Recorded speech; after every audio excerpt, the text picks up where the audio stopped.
Hello everybody, today's story is called The Dinosaur That Pooped a Planet.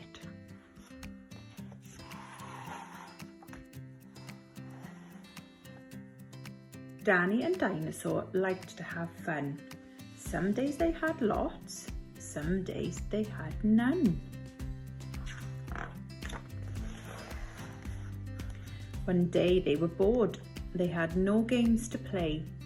Danny said, "Dinosaur, what shall we do today? We could mow the lawn, we could tidy the place, we could do our chores, or we could go to space." "But you must forget to have lunch," said their mummy. "You cannot have fun without food for your tummy." So they packed a packed lunch for the Science Museum, where rockets were kept if you wanted to see them. There were hundreds of rockets and spaceship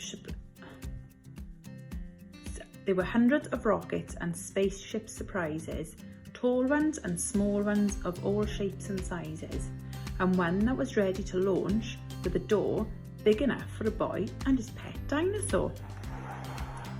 They ignored all the warnings. They couldn't care less. They pressed all the things they shouldn't have pressed. T-5, 4, 3, 2, 1, ignition! They started the intergalactic space mission. They flew higher than houses and buildings and cranes, much higher than birds, even higher than planes.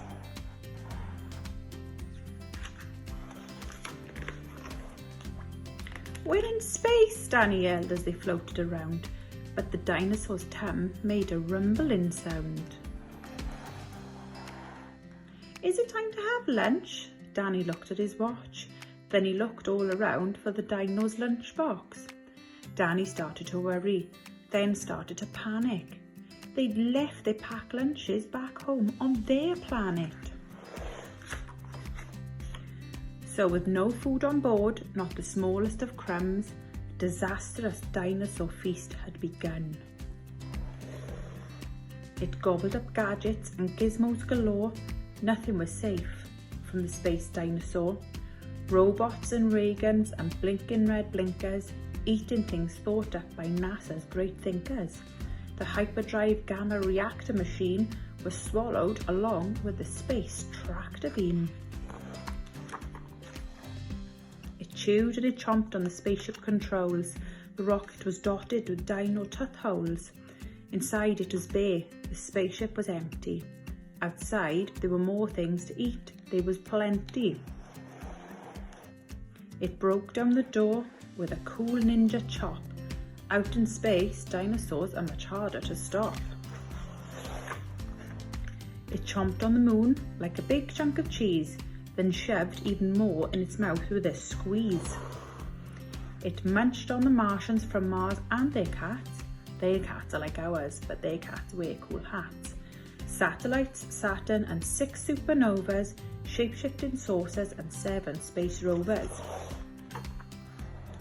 It guzzled 5 gallons of fuel from the tank, and Danny's jaw dropped as he watched what it drank.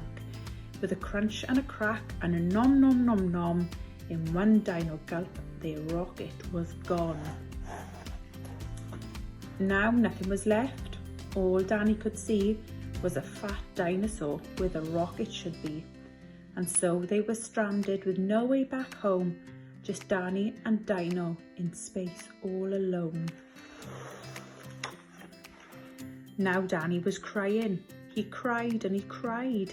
He cried and his tears filled his spacesuit inside. Unless they were going to stay there forever, the dinosaur needed to do something clever. With a feeling of guilt deep down in its gut, its brain brewed a plan involving its butt. It knew there was only one thing it could do. To get them back home, it needed to poo!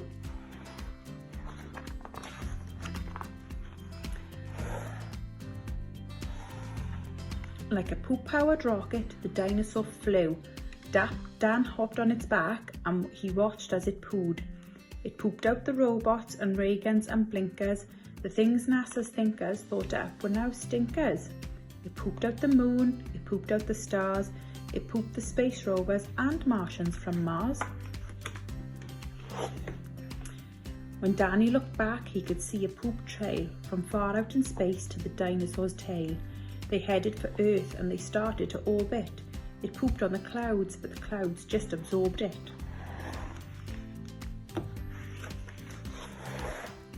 They flew past the buildings and streets of their town, leaving the houses all smelly and brown, and finally landed back down on the ground. "Hooray!" Danny cried. "We're home, safe and sound." They looked to the sky, and the things that were pooed had formed a poop planet right next to the moon. And so Danny promised to listen to Mummy, because fun is not fun without food for your tummy.